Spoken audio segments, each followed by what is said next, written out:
जय श्यामा श्याम, जय श्री राम, जय हनुमान। प्रिय दर्शकों, आज के युग में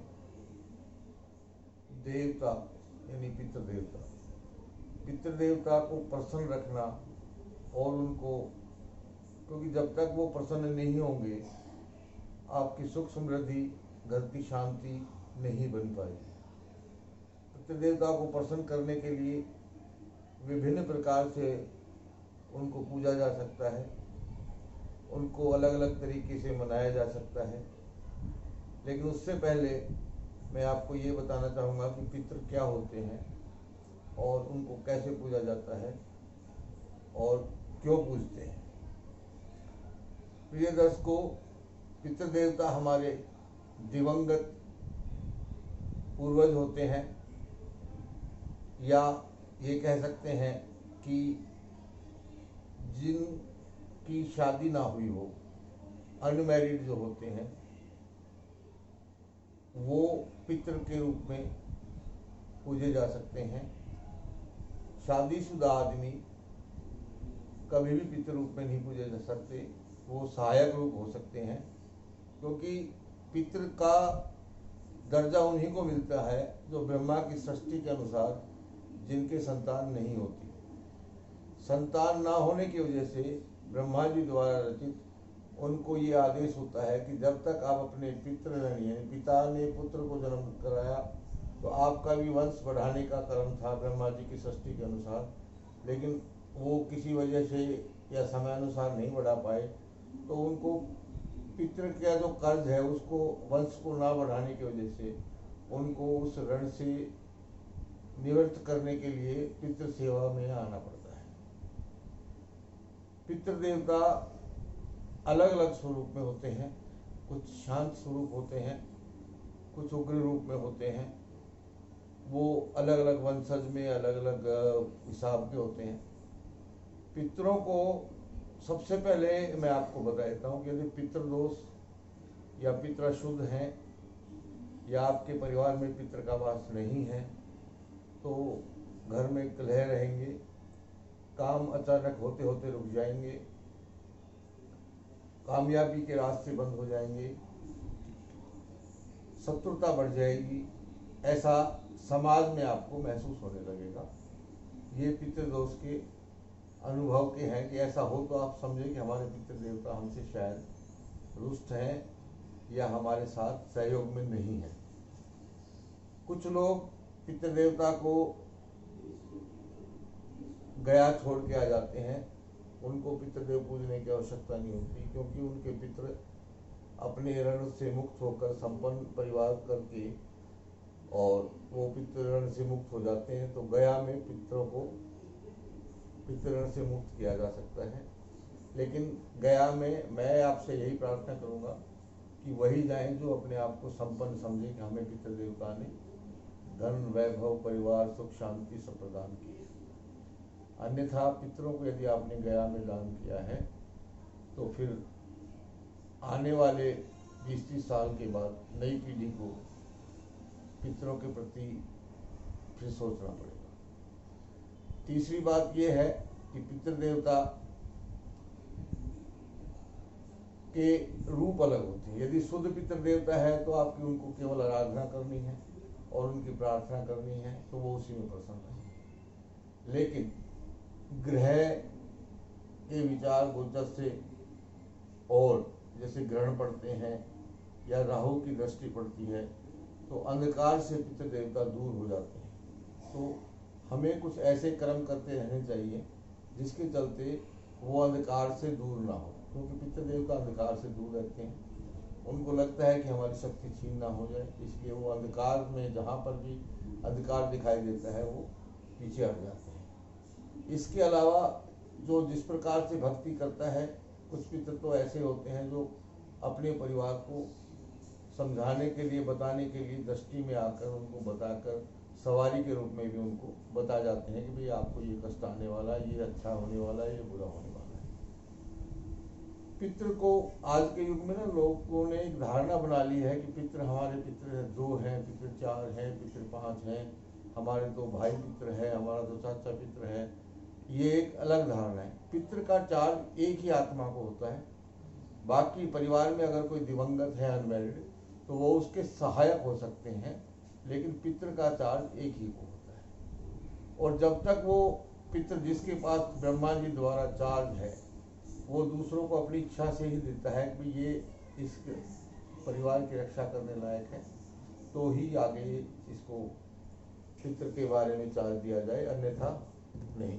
क्योंकि आत्माओं की प्रवृत्ति अलग होती है, कुछ दुष्ट आत्माएं प्रवृत्ति होती है, कुछ शुद्ध आत्माएं होती हैं। इसलिए पितृ को एक ही रूप में माने, अनेक रूप में मानने से वही राजनीति हो जाता है। जैसे एक कुर्सी के लिए अलग अलग पार्टी लड़ती रहती हैं, उसी प्रकार पितृ की कुर्सी प्राप्त करने के लिए, पितृ का पद प्राप्त करने के लिए अलग अलग आत्माएं अपने अपने आक्रोश में आकर एक दूसरे में तनाव पैदा करती हैं। इसलिए मेरी आपसे प्रार्थना है कि पितृ को एक रूप में पूजे, बाकी अनेक रूप हैं तो वो भी उनके सहायक रूप में पितृ देवता के नाम से ही पूजे।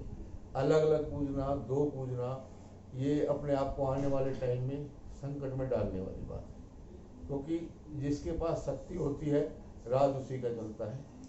पितृ देवता जो हमारे नॉमिनेटेड हैं देवता से, विष्णु भगवान से, ब्रह्मा जी द्वारा, उन्हीं को शक्ति प्राप्त होती है। देवता भी उन्हीं का साथ देते हैं, उन्हीं को आशीर्वाद मिलता है। और अगर किसी गलत को बैठा दिया पितृ की गद्दी पर और अपने पितृ घर में नहीं है तो आपको 2 महीने, 4 महीने, 1 साल तक तो सुख महसूस होगा, लेकिन बाद में वो प्रेत रूप में परिवार को नष्ट कर देते हैं। इसलिए दर्शकों, पितृ देवता के बारे में समझना, कुछ लोगों के पितृ होते ही नहीं है जो अमावस्या नहीं निकालते, वो उनके अपने अपने वंश की बात होती है, अपने अपने कुल की बात होती है। मैं ये नहीं कह रहा हूँ कि हर परिवार, हर वंश, हर इंसान पितृ को पूजे, लेकिन जिनके पितरों की पूजा होती है, जो पितृ को मानते हैं, उनके लिए पितृ देवता का पूजना सबसे जरूरी है। और पितृ देवता यदि प्रसन्न है तो आप पर माता हनुमान जी, श्री रामचंद्र जी, श्री हरि विष्णु, राधे जी, सभी देवता आपको प्रसन्न हो जाएंगे। और अगर वही आप पर प्रसन्न नहीं है, क्योंकि घर का मुखिया जब तक नहीं चाहेगा तो बाहर का आदमी कैसे आ सकता है। तो बाकी देवताओं को भी तभी इजाजत परिवार में और आपके पास आने की इजाजत तभी होगी जब आपके पितृ देवता उनको चाहेंगे। इसलिए पितृ देवता को प्रसन्न रखना बहुत जरूरी है। उनकी जैसे वो हमारे परिवार की रक्षा करते हैं तो हमारा भी धर्म बनता है कि हम उनकी पूजा करें, क्योंकि हमारे जप, तप, यज्ञ, जाप, पूजा, उनके प्रति जो श्रद्धा होती है वो उनके विश्वास को, उनकी शक्ति को अटूट बढ़ाती है।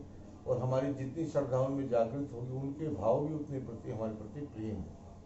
हम पितरों से प्रेम करेंगे तो वो परिवार से प्रेम करेंगे, हम पितरों से प्रेम नहीं करेंगे तो वो विच्छेद बनेगा। इसके अलावा प्रिय दर्शकों, बात आएगी कि पितरों की पूजा किसको करनी चाहिए, कब करनी चाहिए, पितरों के पक्ष, उनको शुद्ध, अगर किसी के अशुद्ध हैं तो किस तरह से करने चाहिए, उनके अलग अलग तरीके हैं।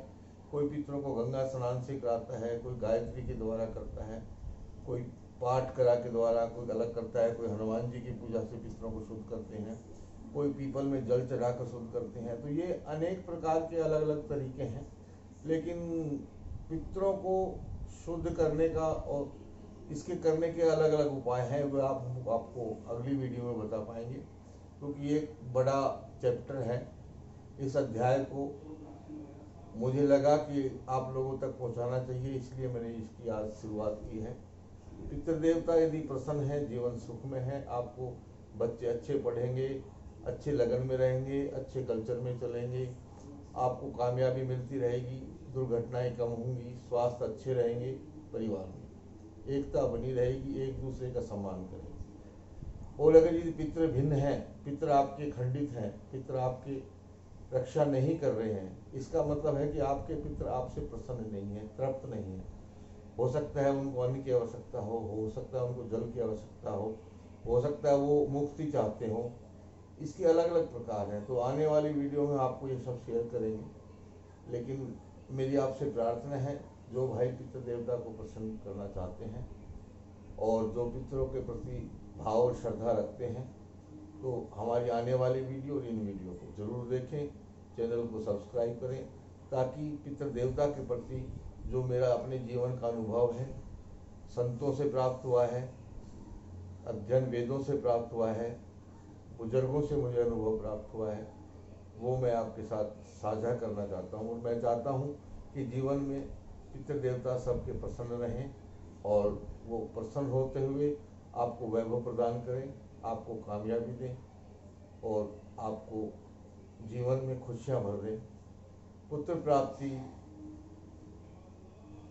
रोग, कष्ट, कलह, विच्छेद, परिवार का अलग होना, ये सब पितृदोष में आते हैं। इसलिए दर्शकों, यदि आप जीवन में आगे बढ़ना चाहते हो, अपना यश बढ़ाना चाहते हो, अपने आप को महसूस करना चाहते हो कि आपको आपके समय में अच्छा या बुरा होने से पहले आपको अनुभव हो जाए, तो उसके लिए आपको अपने पितृदेव की पूजा, साधना, कृपा करानी होगी।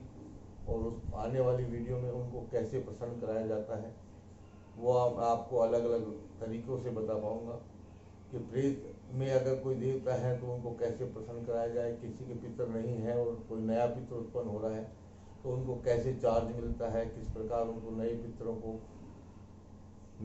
सेवा की जाती है, और बुजुर्ग पितर है तो वो किस प्रकार प्रसन्न होते हैं, ये सब मैं आपको आने वाली वीडियो में बता पाऊँगा। और आज मैं इतने ही इजाज़त चाहता हूँ।